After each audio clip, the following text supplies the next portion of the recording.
Bonjour à tous, très heureux d'être avec vous et de découvrir votre église. C'était une joie, même si c'est express. Je suis arrivé hier après-midi, je repars cet après-midi. Mais c'était une joie de découvrir tout le travail qui se fait au sein de votre église. C'est vraiment bon. Et puis on va peut-être pouvoir en parler aussi dans le Pentecôte pour inspirer d'autres. Et oui, parce que c'est important de pouvoir partager ce qui se fait dans des églises, les dynamiques qui se mettent en place, l'implication, le rayonnement local dans une ville.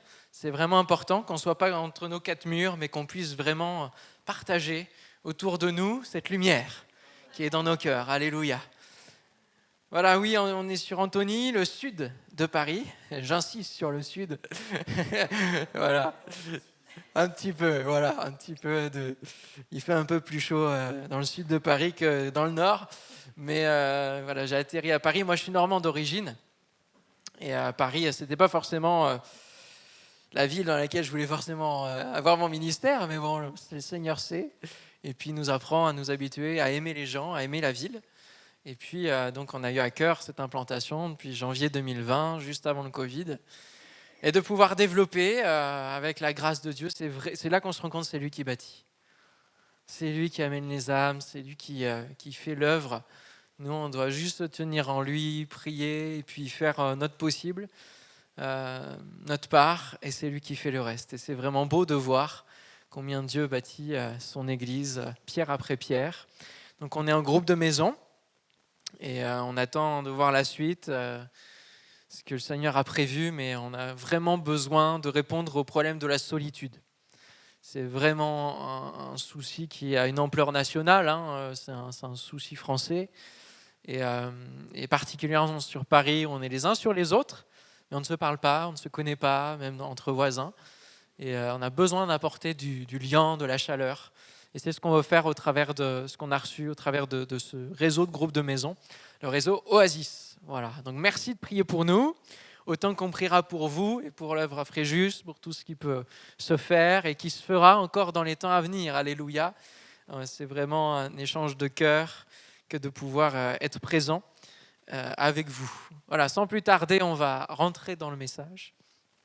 Et ce que j'ai eu à cœur, c'est de pouvoir entrer dans aussi la série de l'Église, vers l'infini et au-delà. Et du coup, je vais apporter une conclusion.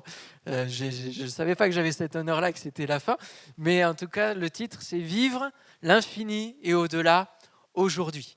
Et quelque part, faire un bilan de cette série pour que vous puissiez la saisir en entier, se dire « Je veux que cette série de messages puisse vraiment impacter ma vie, que je m'en saisisse et que d'une manière pratique, je vive l'infini et au-delà dans ma vie. » Alléluia. Vous êtes prêts pour ça ? Ça va ?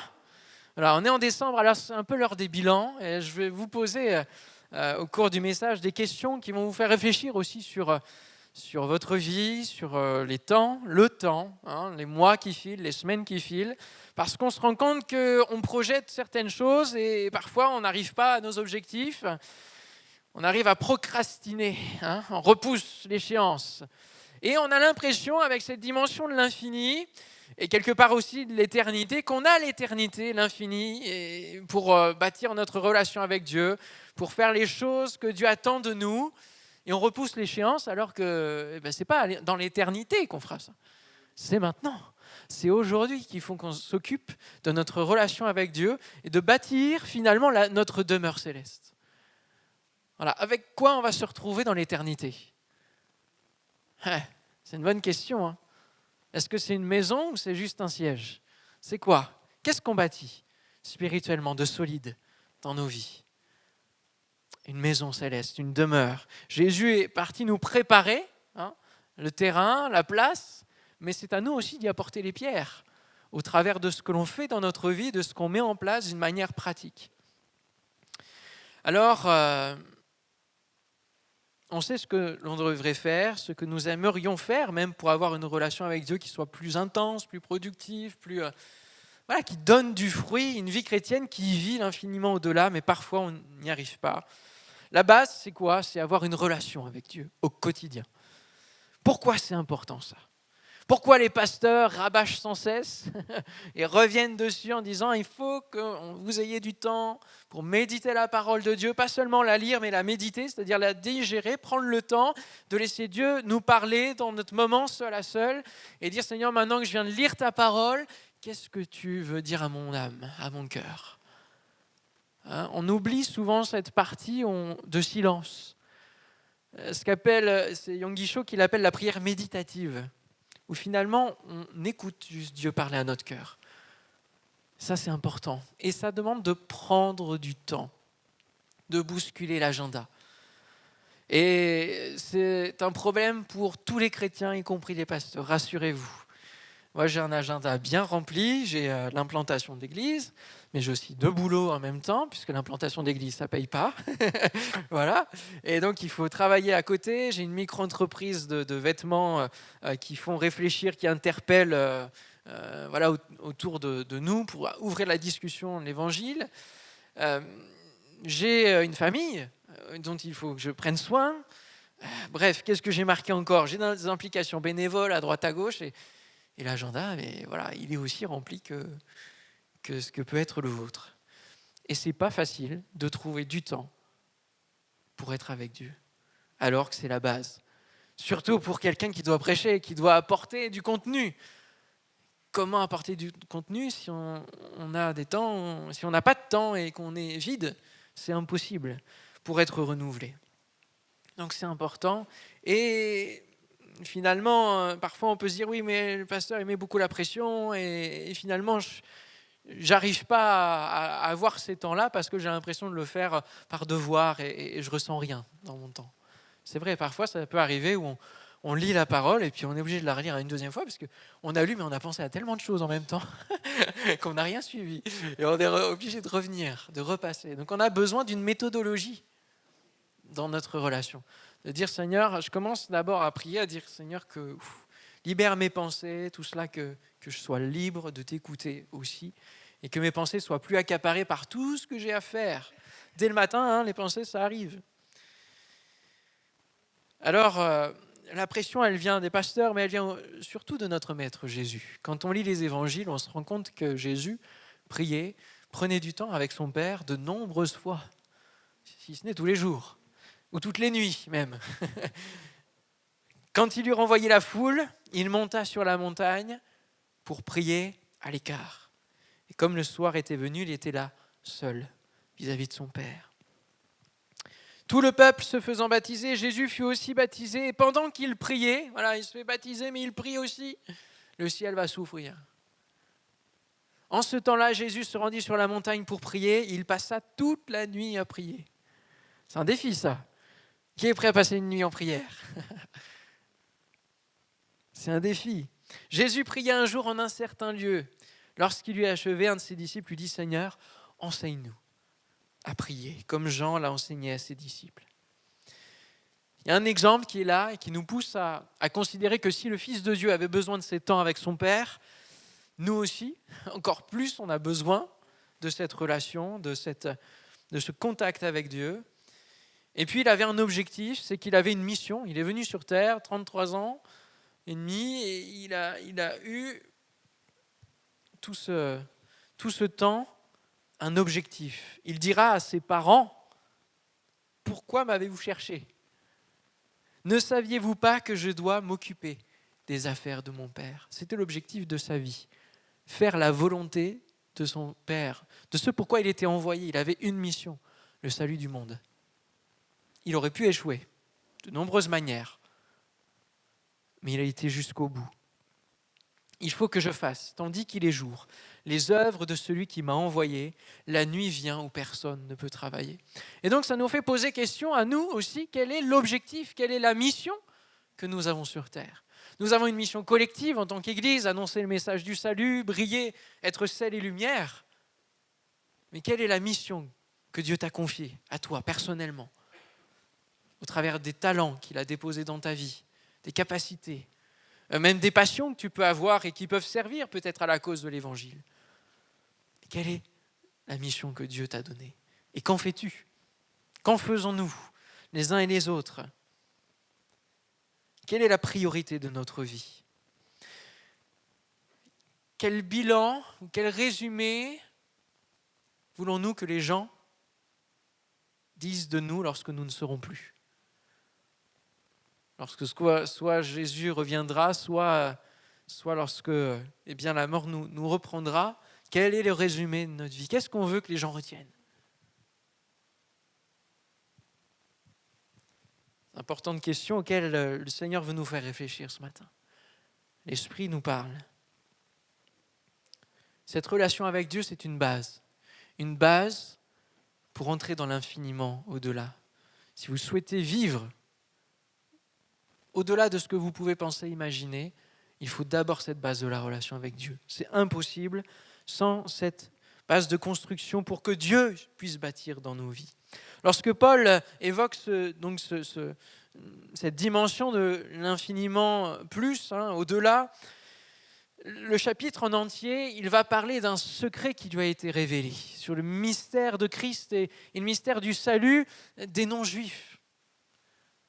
Pour nous qui lisons aujourd'hui la parole, voilà, ça passe, c'est quelque chose qui est logique, tout le monde peut être sauvé, mais à l'époque, les Juifs croyaient fermement que le salut leur appartenait, et c'est ce que Dieu avait déclaré, il s'était choisi un peuple, etc. Et là, Paul reçoit cette révélation, et il l'a dit qu'il a reçu pour lui, maintenant, et que ça n'a pas été accordé aux générations passées. Et Dieu veut nous révéler des choses pour notre génération. Alléluia, il a des choses cachées qu'il veut nous révéler. Est-ce que vous y croyez? Est-ce que vous croyez que Dieu peut vous délivrer un message à vous personnellement, quelque chose qu'il a sur son cœur pour vous? Alléluia. Amen. Ça, c'est la base, d'y croire. Lui qui était persécuteur, il avait besoin de recevoir cette révélation. Et recevoir une révélation pareille, eh bien, ça se fait pendant tout un temps. Un temps que l'on passe quotidiennement, ou même là, Paul, il avait pris du temps pour se former, pour passer de persécuteur à apôtre. Il a fallu un temps particulier où il a été étudié la parole. Et il a reçu toutes ces révélations-là, ce qui a fait qu'il a été un grand apôtre, qui encore aujourd'hui nous impacte. Et ce qui est fort, c'est que quand il reçoit cette révélation, il dira ensuite, à cause de cela, je fléchis les genoux devant le Père. Il y a un cycle là qui se passe. C'est-à-dire que quand on rentre dans la relation avec Dieu, qu'on reçoit sa parole, sa révélation, on ne peut que finalement retourner encore dans la présence de Dieu et dire, mais Seigneur, c'est tellement magnifique ce que je reçois de ta part. Et puis c'est tellement, je ne mérite pas en fait de recevoir ça. Qui je suis pour que tu m'adresses ces paroles, ces clés, ce message, ces révélations qui viennent m'ouvrir véritablement une fenêtre sur le royaume de Dieu, sur le fonctionnement du royaume et qui me donne de pouvoir avancer sur le chemin de la vie chrétienne. Parce que c'est important d'avancer et de ne pas rester arrêté sur le chemin. Au premier culte, il y avait 2 dons spirituels qui parlaient justement de ce chemin et d'une personne qui était arrêtée. Que Dieu a invité à ne pas s'arrêter, à ne rien lâcher, mais à avancer, à continuer d'avancer. Et finalement, si on veut vivre l'infiniment plus au-delà, il faut que nous puissions être sur ce chemin à suivre Jésus, à le suivre, à marcher même à ses côtés, à être au même rythme que lui. Et ce n'est pas facile. Ce n'est pas facile parce qu'il avance et il a un certain rythme. Et il est important du coup de prendre du temps pour justement être en accord, en harmonie avec lui. Voilà pourquoi une relation avec Dieu est importante. Maintenant, on a parfois des phrases comme cela que l'on sort pour essayer de nous justifier. C'est les « Seigneur, tu sais quelle est ma situation, tu sais que j'ai pas beaucoup de temps, tu sais que je peux pas libérer grand-chose dans mon agenda. Seigneur, tu sais que je suis pas du matin. » Alors ça fait rire beaucoup c'est tout à l'heure parce que j'ai dit que j'étais ni du matin ni du soir. Alors c'est compliqué. C'est compliqué. Et j'ai vu tout à l'heure dans les annonces qu'il y a une chapelle à 6h30. Je disais, on a fait une semaine de jeûne et prière avec l'église et on mettait de 6h30 à 7h tous les matins. Et je dis, ça m'a fracassé. J'étais complètement le dernier samedi. Je me suis levé, mais qu'est-ce que c'était dur. Et pourtant, j'aime la présence de Dieu. Mais parfois, on se lance des défis qui sont inatteignables. Inatteignables. Seigneur, tu sais. Tu connais ma situation. Et quelque part, on dit à Dieu, allez, Seigneur, on se comprend tous les deux. Allez, on se comprend, tu me pardonnes. Et puis tu ne me juges pas, alors c'est bien. Puis tu es plein de grâce, ta grâce me suffit. Ouais, mais nous, parfois, on abuse de la grâce. On s'en sert pour laisser, comme on dit, la coulée douce. Alors on dit plus ça, c'est fini. Mais on laisse couler le temps et les années. Et qu'en est-il ? Qu'en est-il ? C'est bien de prier, Seigneur, change-moi, d'avoir cette envie-là, ou de chanter même, Seigneur, viens toucher ma vie à nouveau. Maintenant, il y a plusieurs chants, un souffle nouveau, on a envie de nouveauté. Non, mais quand ça revient toutes les semaines, cycliquement, et qu'on a besoin d'être rallumé, reconnecté tout le temps, c'est signe que dans la semaine, on ne prend pas ce temps justement pour rester connecté, rester branché à la source. Et c'est signe d'une sécheresse de l'âme, d'un vide qui est là. Et finalement, on est fatigué parfois de chanter ces chants-là. Parce qu'on a envie d'un réel changement. Et le Seigneur nous dit, c'est ce matin à 8h que je t'attends pour te parler. Il y a des rendez-vous, moi je sais qu'il y a des rendez-vous que je rate. Parce que je reste un peu plus longtemps dans le lit. Et pourtant, Dieu m'attend là, il est là, dans le fauteuil en face. Il est là, il m'attend pour me révéler des choses. Il me lance un courrier, une lettre à lire. J'avais des choses à te dire ce matin. Tu as loupé l'occasion. Comme les disciples qui étaient invités de venir prier avec Jésus avant l'épreuve de la croix. Pourquoi Jésus les a invités à venir prier ? Parce qu'il savait, lui, ce que ça allait être après. Et qu'il avait besoin de préparation pour ne pas réagir charnellement. On sait ce que ça a donné. Ils n'ont pas pu prier au moins 1 heure avec Jésus. Et finalement, ils se sont enfuis. Ils ont réagi charnellement, coupant l'oreille, en voulant se défendre avec des armes humaines. Un qui est même parti tout nu. Enfin bref, c'était la débâcle complète. Et ils n'ont pas su traverser l'épreuve de la croix. Il y a eu le reniement de Pierre. Bref, ça a été vraiment la débâcle. Et Jésus s'est retrouvé tout seul dans cette épreuve. Et lui, il s'était préparé. Ce qui a fait qu'il a pu aller jusqu'au bout. Et dans cette préparation, il y a des doutes. Il y a des moments où même Jésus, il partage des choses à son Père où on pourrait se dire, mais quand même, il refuse d'aller vers la croix. Oui, mais nous, les épreuves, on préférait ne pas les vivre, n'est-ce pas ? On préférait ne pas aller au-devant. Mais comme on ne les connaît pas, la prière nous permet de préparer les épreuves et nous donne la force, la capacité de pouvoir les traverser et non pas d'en être victime, de les subir et de dire « Seigneur, pourquoi ?» et de lever le poing contre lui. La prière nous permet de préparer les épreuves à venir et de les traverser avec sa force, avec brio avec lui. Alléluia. Il nous donne sa parole de paix qui va être utile au moment de la tempête. La parole de paix, elle n'est pas utile en temps de paix.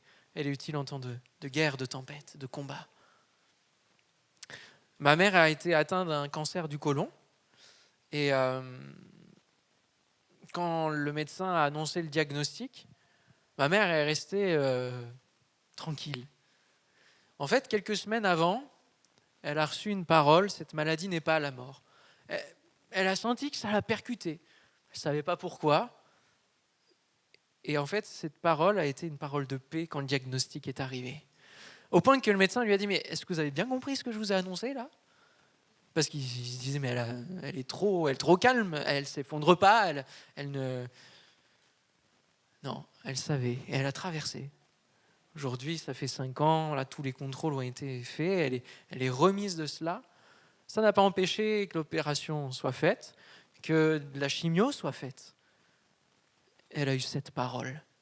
Dieu nous fait traverser les épreuves de différentes manières. Il peut nous guérir miraculeusement, mais il peut aussi nous donner une parole que l'on reçoit dans des moments que l'on prend avec Dieu. Et si on ne les prend pas, eh bien on ne peut pas les recevoir. Alors quel bilan faites-vous de votre année 2021 ? De cette année qui est en train de se terminer. Que pouvez-vous encore faire dans ce dernier mois ? Il y a encore un mois, il y a encore une bonne vingtaine de jours à vivre. Ne projetez pas encore tout de suite sur 2022, vivez aujourd'hui. Alléluia. Ce que vous pouvez faire aujourd'hui. Que pouvez-vous décider maintenant pour changer les choses ? Pour vivre l'infini et au-delà aujourd'hui. Que programmez-vous dans votre agenda ? Quelle place allez-vous faire ? Il y a peut-être des choses qui sont plus futiles que d'autres. Des choses qui sont inutiles. Des choses qui font partie même des inquiétudes de ce monde et qui nous absorbent. Nous avons besoin d'être là et de laisser les morts ensevelir leurs morts. C'est ce que dira Jésus à quelqu'un qui voulait le suivre mais qui dit « Seigneur, permets avant que j'aille enterrer quelqu'un qui m'est proche. » Jésus lui a dit « Mais laisse les morts ensevelir leurs morts. » Autrement dit, laisse le monde et ceux qui sont morts spirituellement gérer les choses, les inquiétudes, les choses qui passent, qui sont finies en fait. Parfois, on passe du temps dans des choses qui sont mortes à l'avance. Jésus dit, il faut que moi je t'appelle à me suivre maintenant et à tout laisser. C'est mon dernier point, ils laissèrent tout parce qu'ils suivaient tout, ils avaient compris qu'ils avaient tout en suivant Jésus. Les disciples ont laissé tout et ça c'est toujours, quand je le lis, à chaque fois que je le lis, je me dis mais c'est fort quand même. D'avoir cette révélation-là, ils ont un métier, ils ont une famille, ils ont suis-moi, ils ne connaissent pas le gars, ils ne connaissent pas Jésus, ils suivent, ils laissent tout, ils suivent. Wow, énorme. Est-ce qu'on est prêt à laisser les choses tomber ? Est-ce qu'on est prêt à laisser notre vie de côté ? Parfois, Dieu appelle certains à vraiment tout changer. Certains le font sur un coup de tête et ce n'est pas de Dieu. Du coup, les conséquences ne sont pas belles. Mais qu'est-ce que Dieu vous appelle à laisser tomber ? Moi, je sais que par rapport aux réseaux sociaux, il y a un moment donné où il a fallu vraiment laisser tomber parce que ça me prenait une énergie folle, du temps, plus. Pourquoi ? Pour voir les autres vivre leur vie. Et moi, du coup, la mienne, elle passe et je ne la vis pas. C'est ça, les réseaux sociaux. Enfin, pour une part. Ça sert de témoignage, c'est vrai, mais parfois, on regarde plus les autres vivre leur vie pendant que la nôtre, elle passe. À réfléchir, à méditer. Je vous laisse ça. Je suis piquant un peu ce matin, mais bon. Ça, c'est bien, c'est parce que je m'en vais, donc je vous laisse ça. Puis votre pasteur qui reste là, lui, il n'a pas besoin de vous le dire, c'est bien. Plus qu'une relation d'amitié, c'est finalement un chemin avec l'amour incarné qui s'appelle Jésus, auquel Dieu nous appelle. C'est vivre sur ce chemin où finalement notre cœur est réchauffé. Les disciples d'Emmaüs, ils ne savaient pas que c'était Jésus, mais ils ont senti que leur cœur se mettait à brûler. Dans leur peine, dans justement le vide qui était là. Leur cœur se réchauffait. Est-ce que votre cœur se réchauffe à la présence de Dieu ? Et est-ce que vous avez soif de le laisser brûler ? Alléluia. À nous de suivre le rythme. Il nous emmène à sa suite. Il veut faire de chacun, ce qu'il veut faire de chacun de nous va nous dépasser. Et peut-être que ce matin, vous êtes découragé, arrêté, atteint par tellement de difficultés qu'il a besoin de venir vous chercher ce matin. Et c'est ce qu'il fait au travers de ce message. Il vient vous prendre par la main. C'est l'expression de sa grâce. Et finalement, il aimerait vous faire redécouvrir les dimensions de son amour. C'est aussi ce qui est dit avant ce verset de l'infini et au-delà. C'est les dimensions, recevoir la révélation tout à nouveau des dimensions de l'amour de Dieu qui nous dépasse, cet amour-là. Et cet amour nous rappelle comment il est venu nous chercher, comment il est venu toucher notre cœur. Et le message que l'on prend peut-être avec l'intelligence, eh bien, il descend sur notre cœur. c'est avec cet amour-là qu'il vient vous rechercher. Ce premier amour qui vient raviver en vous ce matin. Et quand cet amour-là revit en nous, alors nous nous rapprochons naturellement. Ça fait appel à la conversion, ça fait appel à tellement de souvenirs que l'on a soif à nouveau d'être dans la présence de Dieu et de ne pas le quitter, de ne pas le lâcher. Alléluia. Et de courir dans la carrière qui nous est ouverte. Oh, que son nom soit béni. Il est allé au bout de sa mission, il a tout donné pour nous. Qu'est-ce que nous allons donner pour lui? Et même s'il était fils de Dieu, il était dans ce combat spirituel au quotidien. D'avoir ce temps avec Dieu. Nous comprenons que c'est un combat spirituel également et que nous devons le remporter. Entre la chair qui est faible, qui nous amène à laisser tomber, à nous prélasser, et l'esprit qui veut venir nous vivifier, qui veut venir nous encourager, nous coacher. Moi, je l'appelle mon coach de vie, le Saint-Esprit. Quand vous lisez Romains 12, vraiment, c'est un pilier de la vie chrétienne. Vous avez toute une liste d'impératifs, de cours impératifs. C'est comme si le Saint-Esprit nous parlait, nous encourageait dans plein de domaines différents. C'est un coach. Et le matin, il nous lève, il nous réveille. Alléluia. Alors ne vous laissez pas embarquer par le train de ce monde, mais soyez ce matin renouvelés dans votre consécration au Seigneur, afin de recevoir l'esprit de vie, de recevoir la bénédiction, de recevoir l'amour qui compose ce beau chemin, cette belle marche, en nouveauté de vie, nous dit la parole. Alléluia. Donnez-vous des objectifs concrets, réels, mesurables, réalisables. Ne dites pas dès demain matin, je vais me lever à 5h du mat tous les matins, si vous savez que vous allez pas y arriver, que c'est pas cet objectif. Mettez des objectifs réalisables. Et petit à petit, augmentez-les. Des objectifs qui peuvent contenter la liste de vos envies spirituelles. Moi, je sais que j'ai soif de plus exercer des dons spirituels. Peut-être vous avez des envies aussi, vous. Vous aspirez à des choses. Et puis Dieu attend peut-être des choses spécifiques de vous. Alors que vous puissiez réaliser ces objectifs, et la petite note qui correspond au dessin animé, je peux vous dire que oui, vous pouvez voler avec le Seigneur. Il vous donne, c'est lui qui vous donne des ailes. Alléluia.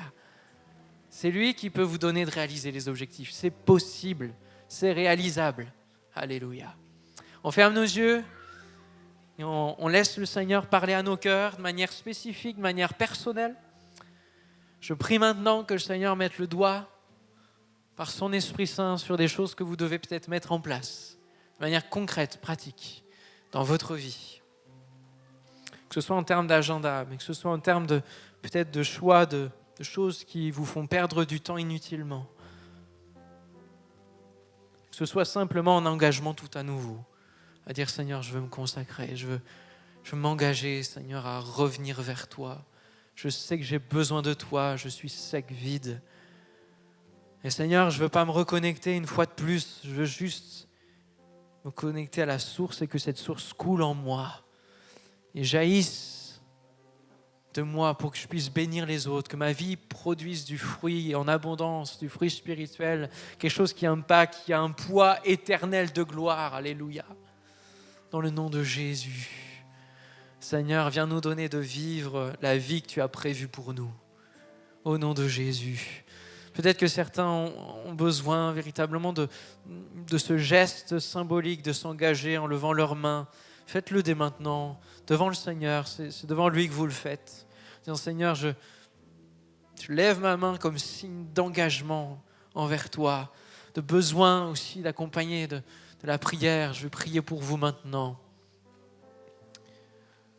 Afin que le véritable changement prenne place. Afin que le aujourd'hui prenne place. La parole nous dit que Dieu crée un nouveau jour qui s'appelle aujourd'hui. Il fait suivre cette parole aujourd'hui si vous entendez sa voix. N'endurcissez pas vos cœurs. Ce matin, fais le bon choix.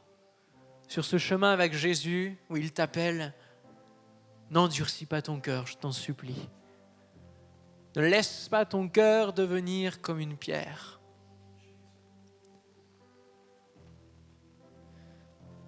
Mais qu'il y ait toujours la vitalité en toi. Alléluia. Seigneur, tu vois ceux qui veulent s'engager d'une manière plus particulière, qui ont vraiment saisi ce message ce matin. que tu puisses les accompagner au nom de Jésus sur le chemin de la vie avec toi. Seigneur, que cette volonté d'engagement, Seigneur, puisse leur donner de faire leur part dans le chemin de la sanctification, de la consécration, dans tout ce que tu nous appelles à être en toi.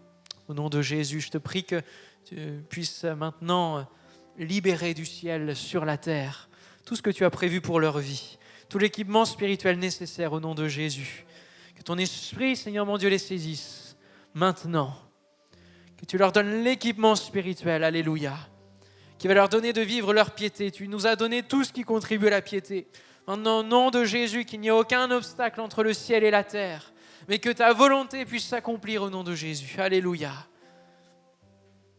Merci Seigneur de libérer toutes ces bénédictions que tu as dans tes greniers, toutes les clés prophétiques, toutes les paroles, Seigneur, qu'ils puissent, Seigneur, te donner du temps afin de les recevoir. Au nom de Jésus. Merci Seigneur. Amen. Amen. Que le Seigneur vous bénisse, vous fortifie. Alléluia.